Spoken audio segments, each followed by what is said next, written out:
Mi padrastro, Ricardo, metió a escondidas a su hija con todo y familia en mi departamento y, para rematar, aventó mis cosas a la cochera como si fueran costales. Cuando le reclamé, nomás se encogió de hombros y soltó: «Ella se merece ese departamento más que tú». Y lo peor es que mi mamá, Marta, se puso de su lado. Así que sí, lo hice, y de aquí nos vamos. Me llamo Clara Wilson y tengo 25 años.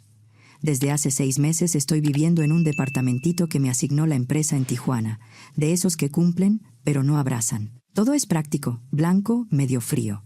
Una cama, una mesa, una cocineta que apenas da para calentar algo, y ya. No se parece en nada al departamento amplio, de 3 recámaras, que heredé de mi papá en la Ciudad de México. Ese sí era hogar. Mi papá murió en un accidente de avión apenas un año después de que terminé la universidad. Todavía me acuerdo perfecto. Un día estaba mandándome mensajes sobre un viaje de trabajo, como si nada, y al siguiente, su nombre apareció en las noticias, en la lista de pasajeros. Sentí un golpe en el pecho, como si me hubieran apagado por dentro. Mi papá siempre se preocupó porque yo tuviera estabilidad. Mis papás se divorciaron cuando yo tenía 13. No fue de gritos ni de pleitos eternos, fue más bien triste. Se acabó, y ya. Él se fue a vivir a su departamento, y mi mamá y yo nos quedamos en la casa. Yo lo veía los fines de semana. Por un par de años agarramos un ritmo nuevo, distinto, pero sólido. Por ahí del segundo año del divorcio, mi mamá conoció a Ricardo. Ricardo no era un monstruo de película. No llegaba a gritar ni a romper cosas. Era peor en otro sentido, porque parecía que su presencia era suficiente para ir ocupando el espacio que antes era mío. Estaba ahí, sentado, opinando, decidiendo, como si siempre hubiera pertenecido. No pasó mucho y mi mamá se casó con él. Ricardo se mudó a la casa. Al año siguiente, cuando yo estaba de 15 para 16, tuvieron un hijo, mi medio hermano, Emilio. Y desde ahí, la frase más repetida en mi casa se volvió: «Clara, ¿me echas la mano con Emilio tantito? Tu padrastro y yo vamos a salir». No era «¿Cómo te fue en la escuela?», ni «¿Cómo te sientes?». Era eso, encargos, favores, la familia nueva que había que sostener. Luego estaba Jessica, la hija de Ricardo de su primer matrimonio. Ella me lleva como 10 años. Cuando mi mamá y Ricardo se juntaron, Jessica ya estaba casada y ya tenía un bebé. Venía seguido con su esposo, Marco, y con el niño, y mi mamá se desvivía por ellos como si fueran visita de honor. Había una sonrisa especial, un tono dulce que yo casi nunca escuchaba conmigo. Tenía 17 cuando me cayó el 20 de verdad, de que yo me había vuelto algo así como un mueble en mi propia casa. Fue en una posada familiar, de esas reuniones navideñas donde ya todos andan con el intercambio y el a ver cuándo nos vemos. Jessica llegó con Marco y el bebé. Yo venía de la prepa, cansada, y cuando entré a mi cuarto, vi que no era mi cuarto. Mi cama ya no estaba donde siempre. Mis cosas, mis libros, mi ropa, todo estaba amontonado en el cuartito que mi mamá usaba como oficina. Y mi recámara, la de toda la vida, tenía una cuna armada y una maleta abierta sobre mi colcha. Mi mamá estaba en el pasillo, evitando mirarme directo a los ojos. «Es nada más por estas fechas», me dijo, con esa voz de «no me hagas un problema. Jessica necesita el espacio para la cuna». Yo asentí. No hice escándalo. No lloré ahí mismo. Nomás me tragué el coraje y dije «sí». Pero algo se movió dentro de mí. Algo que ya no volvió a acomodarse igual. Cuando cumplí 18 me fui a la universidad. Mi papá pagó todo. Mi mamá y Ricardo no pusieron un peso. Yo casi no regresaba. Iba, a lo mucho, en el cumpleaños de mi mamá, por compromiso. En vacaciones, mi casa real era el departamento de mi papá, y mi refugio era mi abuela, Evelia, la mamá de él. Mi abuela se volvió mi roca. Tenía una manera de estar conmigo que no me hacía sentir estorbo. Me escuchaba sin prisa, me daba café, pan, y esa calma que solo tienen algunas personas mayores, como si ya hubieran visto todo, y, aún así, te dejaran espacio para sentir. Cuando mi papá murió, mi abuela y yo nos pegamos más. Yo me mudé de lleno al departamento que él me dejó. Era un departamento amplio, con luz bonita, y un olor a «aquí vivió alguien que te quiso». Yo intenté reconstruir algo con mi mamá. La visitaba de vez en cuando. Veía a Emilio, que iba creciendo curioso, inquieto, con ojos brillosos. Pero el golpe de realidad seguía. Cada vez que Jessica venía con su familia, mi mamá se encendía de emoción. Ya para entonces Jessica tenía 2 hijos. Y adivinen dónde se quedaban, en mi antiguo cuarto, como si esa historia no existiera. Hace 6 meses me dieron una asignación temporal en Tijuana. Era una oportunidad buena para mi carrera, un proyecto fuerte, de los que te hacen crecer. Antes de irme, mi mamá me ofreció ayudarme con mi departamento. «Podemos rentarlo mientras no estás», me dijo un día en un café, con esa vocecita de plan ya armado. «Así te entra un dinerito extra». «No, gracias», le contesté firme. «No quiero extraños viviendo ahí». Mi mamá apretó los labios, como cuando se aguanta una respuesta. Luego asintió. «Bueno, entonces lo cuido. Todavía tengo la copia de la llave que me diste el año pasado. Por cualquier cosa». Me fui a Tijuana, y la vida en el departamentito de la empresa se volvió solitaria, pero manejable. Trabajo, comida rápida, llamadas con mi abuela. Cada semana hablábamos, de todo y de nada, de cómo estaba el clima, de lo que había cocinado, de algún chisme leve del edificio, de cómo iba yo con el proyecto, hasta el jueves pasado, ya de noche. Ese día mi abuela sonó distinta. Su voz traía algo apretado, como si le costara decir lo que venía. «Clara», me dijo, «no soy de andar en chismes, pero doña Margarita Hernández, una señora con la que juego canasta, vive en tu edificio.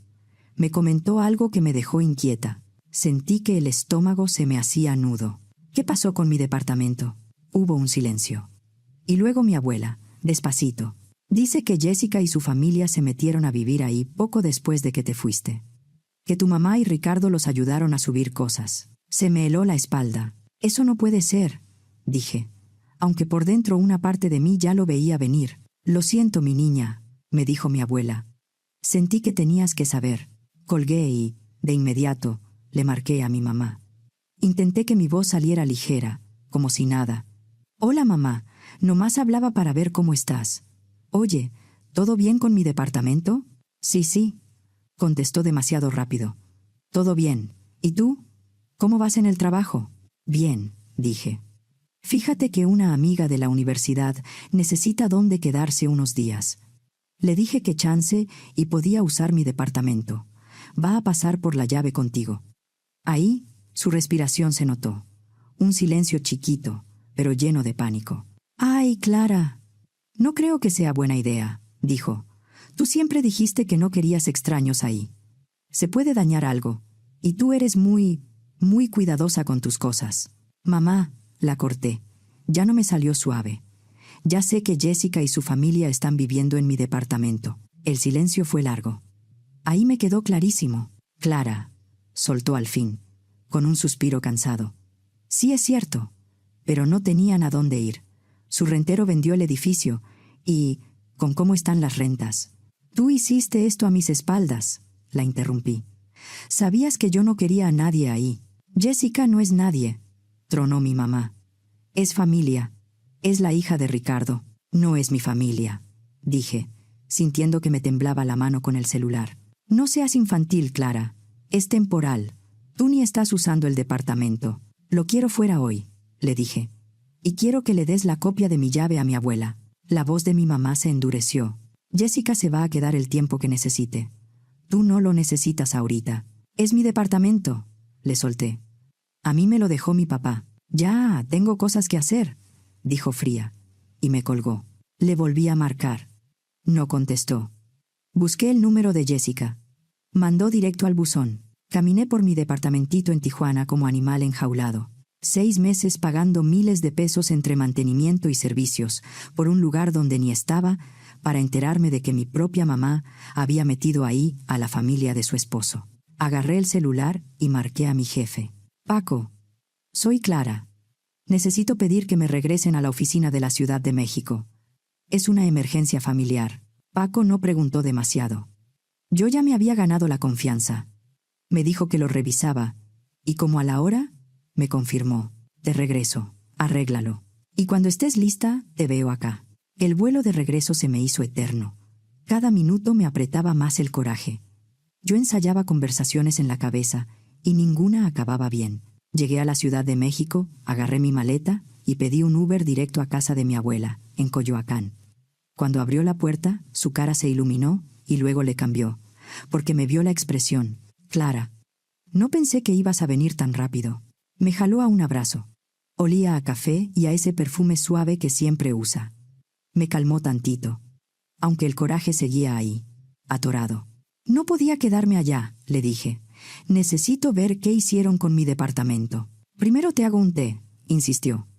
Vienes deshecha. Mientras ella andaba en la cocina, yo le avisé a Paco que ya estaba en la ciudad. Luego me senté en la mesa de mi abuela y la vi moverse, eficiente, como si el mundo no la tumbara. ¿Has hablado con mi mamá desde que me dijiste?, le pregunté. Mi abuela negó con la cabeza. No, Marta y yo, desde que tu papá se fue, no volvimos a llevarnos bien. Pero ayer pasé por tu edificio porque me quedé con el pendiente, después de lo que me dijo doña Margarita. Vi el coche de ellos. Y vi tu coche. ¿Mi coche?, dije, casi atragantándome con el té. El que dejaste en la cochera de tu mamá, confirmó, con cara seria. Estaba estacionado afuera de tu edificio. Lo están usando. Ahí sí sentí que se me revolvía el estómago. Mi departamento, mis cosas, mi coche, todo como si yo no existiera. Me paré. Voy a ir ahorita. Pedí un Uber y me fui al edificio. Era una construcción vieja remodelada, de esas que antes fueron bodega o taller y ahora tienen departamentos con ladrillo expuesto y ventanales grandes. Yo me enamoré del lugar desde la primera vez que mi papá me lo enseñó. Me dijo, aquí vas a estar bien. Ahora, parada afuera, me sentía como extraña. Subí al tercer piso. Caminé por el pasillo hasta el 307.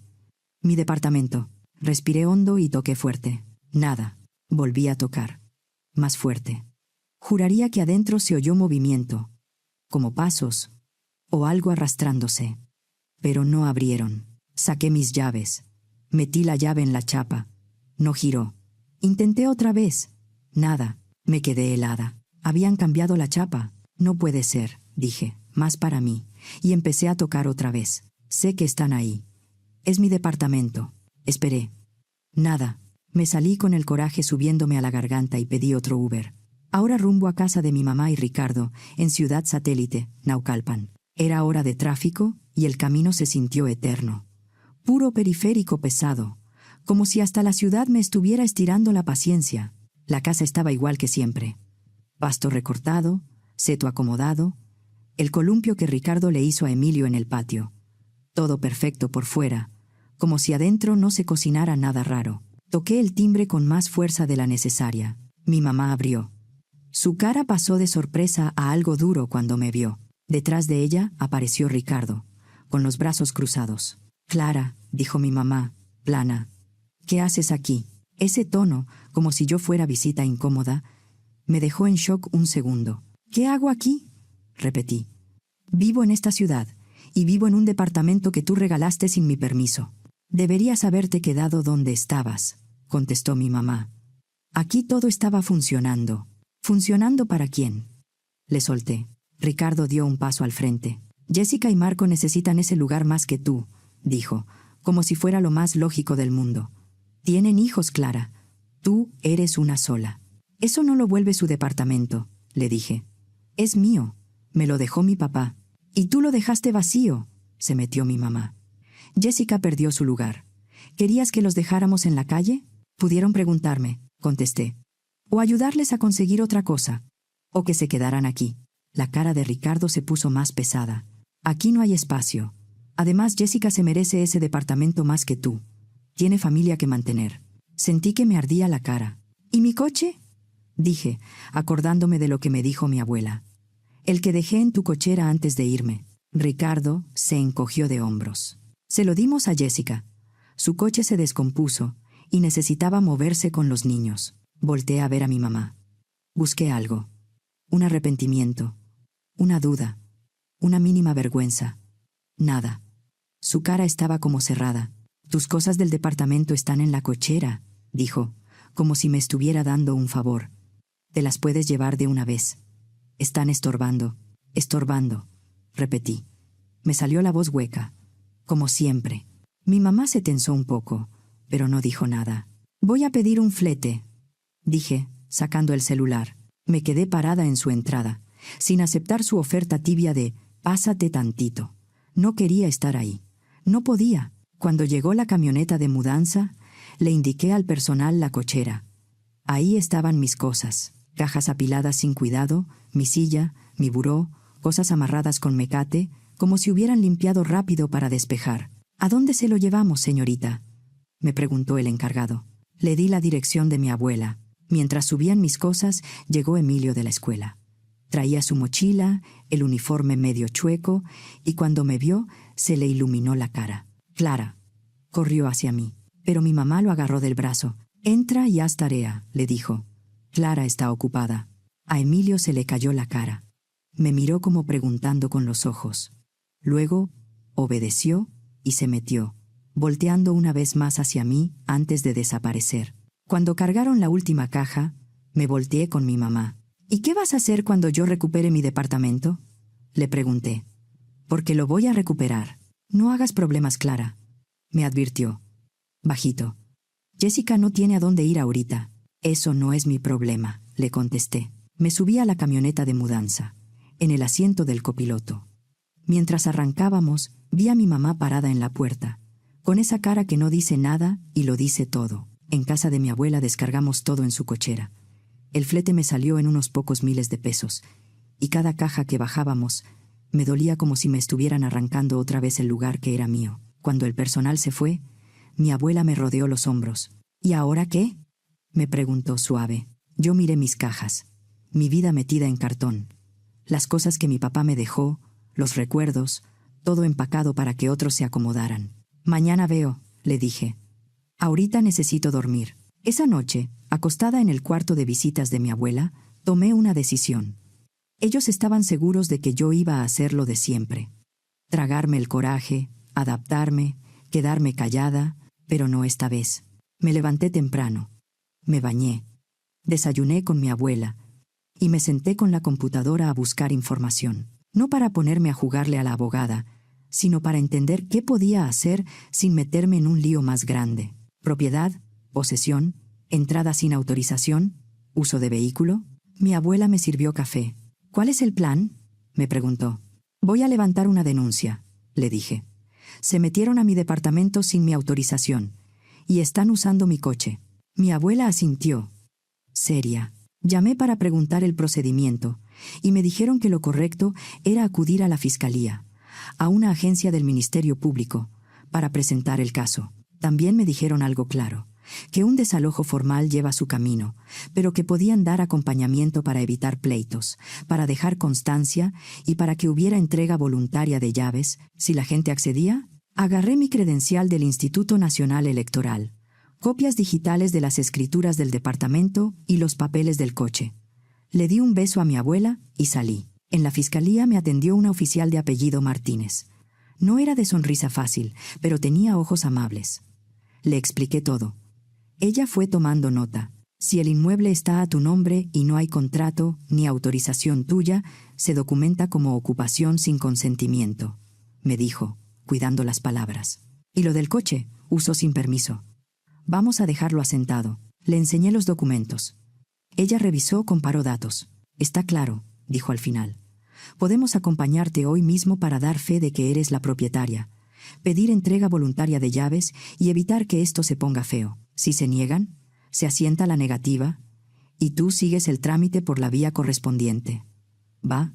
Sentí por primera vez en días que no estaba sola. ¿Hoy?, pregunté. Hoy, confirmó.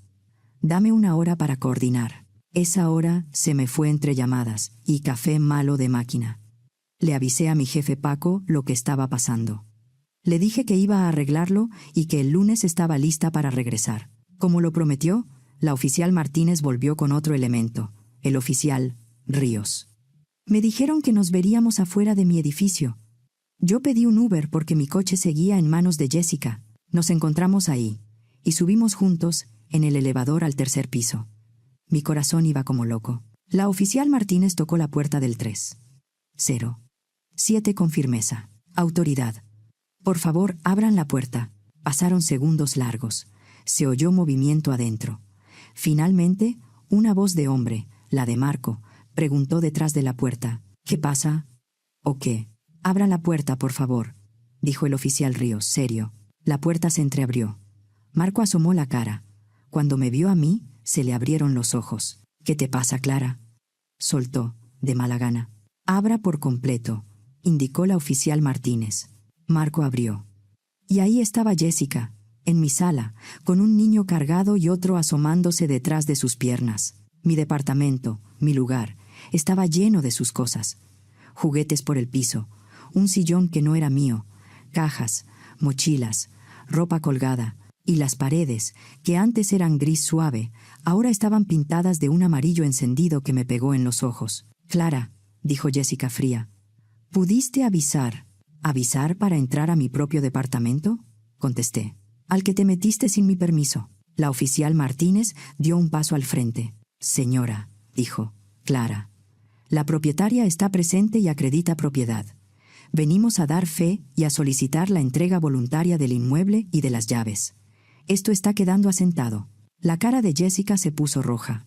«Mi mamá nos dio permiso», dijo, señalándome como si yo fuera la intrusa. «No teníamos a dónde ir. Tenemos hijos». El oficial Ríos habló con calma. «Entendemos la situación, pero la autorización tiene que venir de la propietaria. Si ustedes se niegan a entregar, se asienta la negativa y el asunto sigue por el conducto legal. Lo más sensato es evitarse problemas y entregar hoy».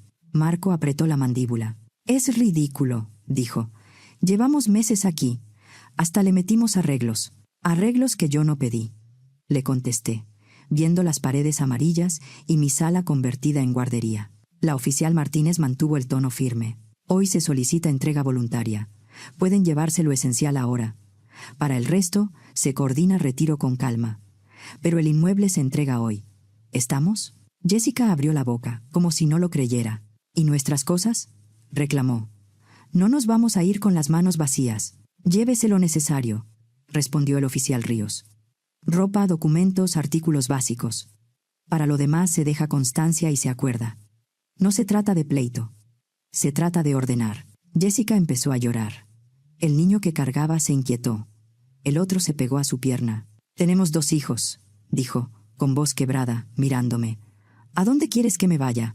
¿Cómo haces esto a la familia?». Ahí se me prendió algo por dentro, pero no fue rabia ciega, fue una claridad dura. «¿Familia?», repetí. «Tú nunca fuiste mi familia, Jessica.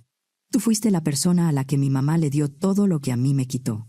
Mi cuarto, su atención, y ahora mi departamento y mi coche. Ya estuvo». Jessica lloró más fuerte, como si le hubieran apagado el orgullo. «Eres igual de fría que tu papá», soltó, con malicia.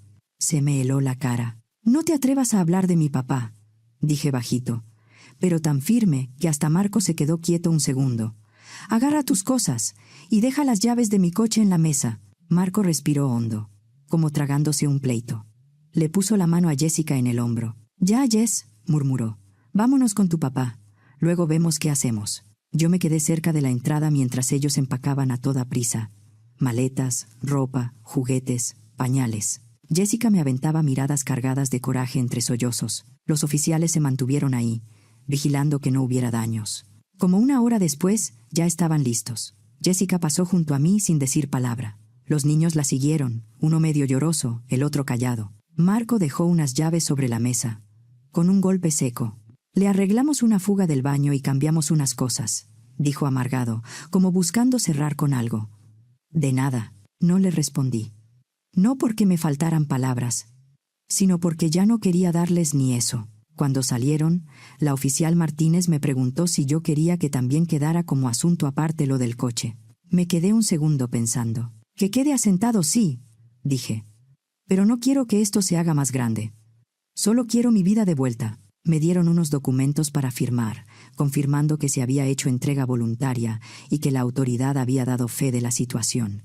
Se fueron. Cerré la puerta, sola, y caminé por mi departamento despacio, como si entrara por primera vez. Vi el sillón feo, las cosas cambiadas de lugar, mi cocina revuelta, mi espacio de trabajo convertido en cuarto de niños. Entré al baño y ahí lo vi.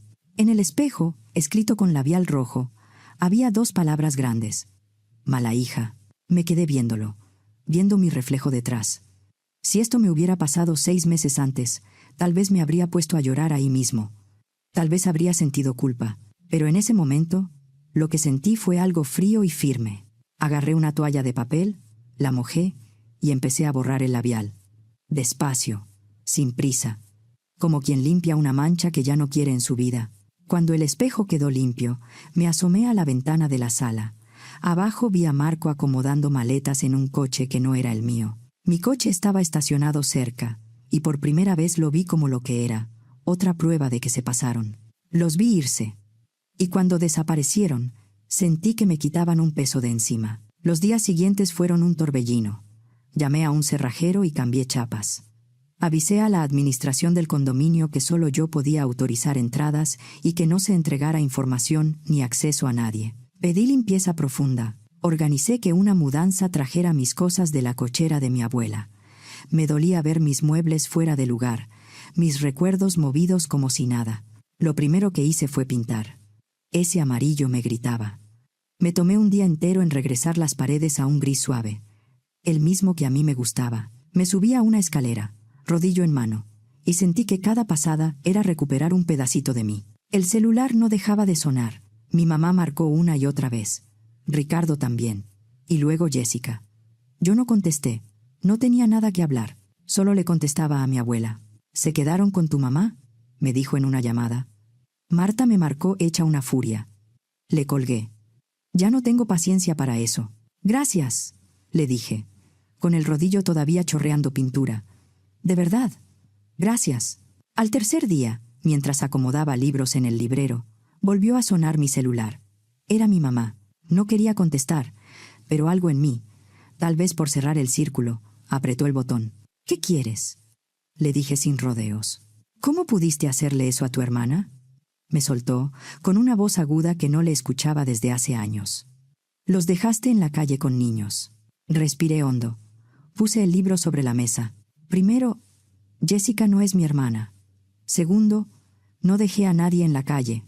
Están contigo, que es donde debieron estar desde el principio. Pero no pueden quedarse aquí mucho tiempo, dijo mi mamá. Y ahí por primera vez se le coló algo de desesperación real. Esta casa no es tan grande para todos. No es mi problema, contesté. Eso lo debiste pensar antes de regalar mi departamento sin preguntarme. Mi mamá chasqueó la lengua, como si yo fuera la que no entiende. Eres egoísta, soltó. Jessica necesita ese departamento más que tú. Me quedé callada un segundo, esperando que ahí parara. No paró. Además, siguió, bajando un poco la voz, como si fuera algo obvio, tu abuela ya está grande. No va a tardar, y cuando se vaya, tú también vas a heredar su casa. Tú puedes dar tu departamento a Jessica. Te sobra. Sentí que se me apretó la garganta. ¿Eso era?, pregunté bajito. ¿Crees que a mí me sobra? Entonces, ¿tú decides repartir lo que es mío? Clara, no exageres, dijo rápido. Estamos hablando de familia. No, mamá, le contesté. Estamos hablando de mi propiedad, la que mi papá me dejó a mí. Y lo que mi abuela haga con su casa es asunto de ella, no tuyo. Hubo una pausa. Y luego mi mamá cambió el tono, como si se pusiera una máscara amable. Mira, Clara, chance nos agarramos en mal momento. ¿Por qué no vienes a cenar hoy? Lo hablamos como adultos. Emilio te extraña. Eso me jaló por dentro. Emilio, ese niño que me buscaba con los ojos cuando mi mamá lo apartó de mí. Ese niño que no tenía la culpa de nada, pero me enderecé. Lo de hablar era antes de que me quitaran mi casa y mi coche, dije. Y enseguida me corregí para no dejar dudas. Antes de que me quitaran mi departamento y mi coche. Ya no hay que hablar. Mi mamá se quedó callada. Y yo sentí que si no lo decía en ese instante, me iba a regresar al papel de siempre. Ya no quiero que me llames. Solté. Y no te acerques a mi departamento. Clara, se acabó, mamá, dije. Y me dolió, pero lo dije. A Emilio, dile que lo quiero. Que cuando sea más grande, si quiere buscarme, aquí voy a estar. Pero tú, Ricardo y Jessica, ya no son mi familia. Colgué antes de que respondiera. Bloqueé su número. Bloqueé el de Ricardo. Bloqueé el de Jessica y el de Marco. Luego me senté en mi sillón ya recuperado, en mi sala ya limpia, y lloré. No por ellos, lloré por mí. Por los años que pasé intentando ganarme un lugar donde nunca me lo iban a dar. A la mañana siguiente tocaron mi puerta. Me asomé por la mirilla y me sorprendí. Era Paco, mi jefe. Abrí. Buenos días, dijo, con esa sonrisa tranquila que siempre trae. Traigo unos documentos del cambio de sede. Y la verdad, tenía una reunión cerca. Quise pasar a ver si estabas bien. ¿Puedo? Sí, le contesté. Todavía con cara de no entender por qué estaba ahí, puse café. Mientras se hacía, Paco caminó por la sala. Está muy bien tu lugar, comentó. Mucho mejor que el cuartito que te dieron allá. Me salió una risa chiquita. Gracias. Era de mi papá. Nos sentamos con café. Y yo, sin planearlo, le conté todo. El divorcio, el segundo matrimonio de mi mamá, la muerte de mi papá, la herencia, Jessica, el departamento tomado, el coche, la denuncia, la entrega voluntaria, la pintura, el corte. Paco escuchó, sin interrumpirme. Cuando terminé, se quedó un segundo pensando. Bueno, dijo al fin. ¿Lista para regresar a trabajar? Sí, respondí. Lo necesito distraerme, asintió. Perfecto. Empiezas el lunes. Hay un proyecto que te va a quedar. Cuando se fue, le marqué a mi abuela. Vente a cenar hoy, le dije. Te debo una cena decente. Esa noche comimos en mi comedor, ya más ordenado. Platicamos, y yo le conté lo de la llamada con mi mamá. Corté con ella, le dije, con una culpa que me picaba por dentro. A veces siento que eso me hace mala persona. Mi abuela apretó mi mano. Te hace una persona con límites, dijo. Y eso es algo que tu mamá nunca respetó. Tu papá lo entendería. Me quedé mirando mi plato. Me duele por Emilio. Admití. Él va a crecer, dijo mi abuela. Y va a entender. Y si no entiende, también será su decisión. Pero tú no puedes cargar con todo lo que tu mamá decidió hacer. Pasaron los meses. Para cuando llegó el otoño, ya había pasado casi un año desde que me fui a Tijuana y varios meses desde que recuperé mi departamento. Yo me metí al trabajo con todo. Dejé mi departamento como yo lo quería, sin rastros de ellos. Cada fin de semana veía a mi abuela. A veces íbamos por pan, a veces nomás a estar juntas. Me enteré por ella que Jessica y su familia, después de estar unas semanas amontonados con mi mamá y Ricardo, encontraron un departamento en renta. No sentí gusto. Sentí alivio, como cuando cierras una puerta y por fin deja de entrar aire frío. Un sábado en la mañana, a inicios de otoño, estaba desayunando en mi cafetería de siempre. Es a donde ya me conocen, y no necesito explicar nada. Yo estaba con mi café y un pan, viendo el celular, cuando alguien se sentó frente a mí sin pedir permiso. Levanté la vista. Era Emilio. Traía su mochila de un lado, como si viniera rápido de algún lado. Tenía los ojos nerviosos y valientes al mismo tiempo. «Hola, Clara», dijo, con cuidado. Me quedé helada. «Emilio, ¿qué haces aquí? ¿Cómo me encontraste?» Se encogió de hombros. «Mamá», dijo una vez, «que tú venías mucho aquí». «Y he venido cada sábado. Como 3 semanas. Lo vi y se me apretó el corazón. ¿Tu mamá sabe que estás aquí?» Negó con la cabeza. «Cree que estoy en fútbol». Yo iba a regañarlo, lo juro. Iba a decirle que no estaba bien mentir. Pero me ganó el calor en el pecho de verlo ahí, buscándome. «No deberías mentirle», le dije. Suave. «¿Pero tú dijiste que cuando yo fuera más grande podía buscarte?» Respondió, y se acomodó la mochila. «Yo ya cumplí 10. Eso es más grande, ¿no?» No pude evitar reírme. «Pues, sí», le dije. «Supongo que sí». Le hice una seña a la mesera. «¿Quieres chocolate caliente?» Emilio asintió, aliviado. Nos quedamos ahí. Él me contó de la escuela, de sus amigos, de un maestro que le caía bien, de un partido que habían ganado. Hablaba y hablaba, como si hubiera guardado todo para soltarlo conmigo. Y yo, escuchándolo, sentí que algo dentro de mí empezaba a acomodarse. Yo no necesitaba a mi mamá, ni a Ricardo, ni a Jessica, pero tal vez, solo tal vez, sí podía seguir siendo la hermana mayor de ese niño de ojos brillosos que, a pesar de todo, me había buscado. Cuando nos paramos para irnos, Emilio me miró. Serio. ¿Puedo venir el próximo sábado otra vez? Lo pensé un segundo. No por él, por mí, por el miedo de que algo se rompiera. Pero luego vi su cara y me salió claro. Sí, le dije. Aquí voy a estar, a la misma hora, en la misma mesa. Emilio sonrió, como si le hubieran regalado el mundo. Se fue corriendo a alcanzar su camión, volteando una vez para verme. Yo me quedé ahí un momento, con mi café ya frío, pensando en lo que es familia. No la que te toca por obligación, no la que te exige sin cuidarte, la que eliges, la que construyes. La mía tal vez era chiquita. Mi abuela Evelia, Emilio y yo, pero era real. Y con eso, por primera vez en mucho tiempo, me alcanzaba.